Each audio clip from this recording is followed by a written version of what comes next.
بسم اللہ الرحمن الرحیم۔ السلام علیکم۔ سیرت النبی باب 68 سیدہ فاطمۃ الزہرا کی رخصتی۔ اب حضرت عمیر نے عرض کیا، اے اللہ کے رسول، میں ہر وقت اس کوشش میں لگا رہتا تھا کہ اللہ کے اس نور کو بجھا دوں، اور جو لوگ اللہ کے دین کو قبول کر چکے ہیں انہیں خوب تکالیف پہنچایا کرتا تھا۔ اب میری آپ سے درخواست ہے کہ آپ مجھے مکہ جانے کی اجازت دیں تاکہ میں وہاں کے لوگوں کو اللہ کی طرف بلاؤں اور اسلام کی دعوت دوں۔ ممکن ہے اللہ تعالیٰ انہیں ہدایت عطا فرما دیں۔ حضور اکرم صلی اللہ علیہ وسلم نے انہیں مکہ جانے کی اجازت دے دی۔ چنانچہ یہ واپس مکہ آ گئے۔ ان کی تبلیغ سے ان کے بیٹے وہب بھی مسلمان ہو گئے۔ جب حضرت صوفان کو یہ اطلاع ملی کہ عمیر مسلمان ہو گئے ہیں تو وہ بھونچا کے رہ گئے اور قسم کھا لی کہ اب کبھی عمیر سے نہیں بولیں گے۔ اپنے گھر والوں کو دین کی دعوت دینے کے بعد عمیر صوفان کے پاس آئے اور پکارا، اے صوفان، تم ہمارے سرداروں میں سے ایک سردار ہو۔ تمہیں معلوم ہے کہ ہم پتھروں کو پوجتے رہے ہیں اور ان کے نام پر قربانیاں دیتے رہے ہیں۔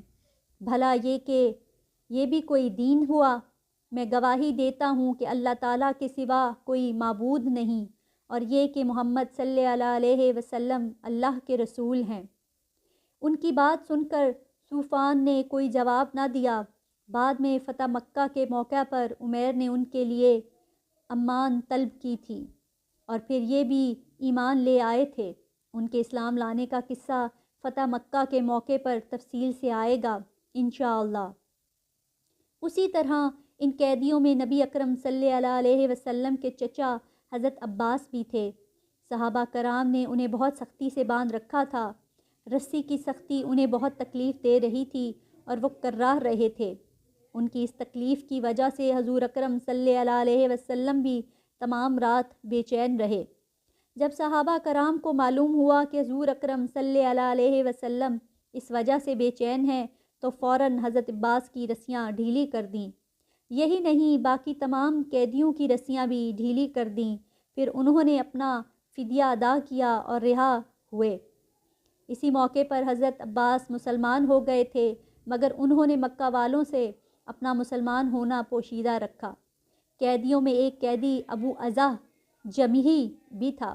اس نے حضور نبی کریم صلی اللہ علیہ وسلم سے التجا کی، اے اللہ کے رسول، میں بال بچوں والا آدمی ہوں اور خود بہت ضرورت مند ہوں، میں فدیہ نہیں ادا کر سکتا، مجھ پر رحم فرمائیے۔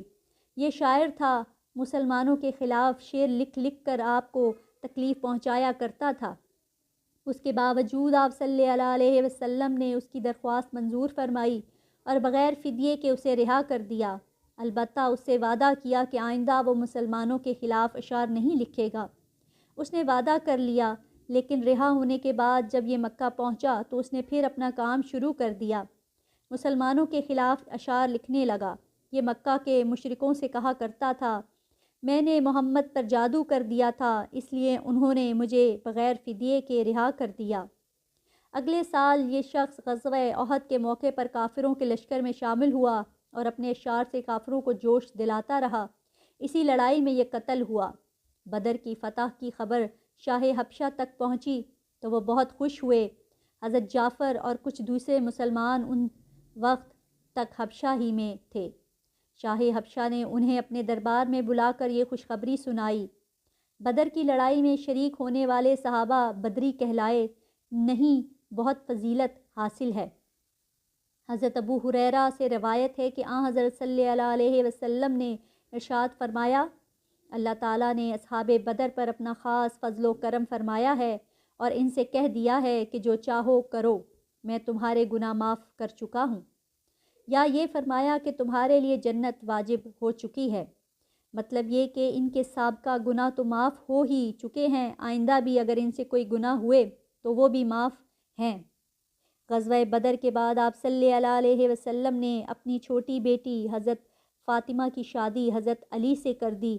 شادی سے پہلے آپ صلی اللہ علیہ وسلم نے حضرت فاطمہ سے پوچھا، بیٹی، تمہارے چچا زاد بھائی علی کی طرف سے تمہارا رشتہ آیا ہے، تم اس بارے میں کیا کہتی ہو؟ حضرت فاطمہ خاموش رہیں، گویا انہوں نے کوئی اعتراض نہ کیا۔ تب حضور نبی کریم صلی اللہ علیہ وسلم نے حضرت علی کو بلایا اور ان سے پوچھا، تمہارے پاس کیا کچھ ہے؟ یعنی شادی کے لیے کیا انتظام ہے؟